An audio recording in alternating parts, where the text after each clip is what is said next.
গ্রামের বাড়িতে গিয়ে যখন নিজেদের গাছ থেকে পুঁইশাক এনে রান্না করি, সেই ব্যাপারটা আসলেই সুন্দর।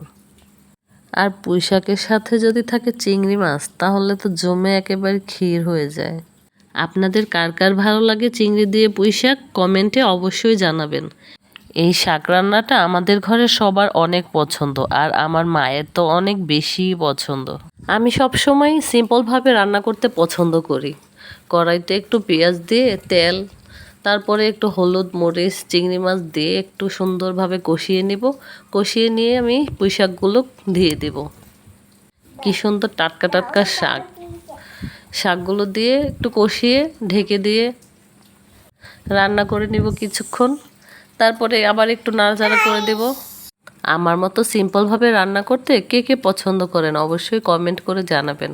আর আমার রান্নাটা কেমন হলো কমেন্টে অবশ্যই জানাবেন। ভালো লাগলে লাইক এবং শেয়ার করে দিন।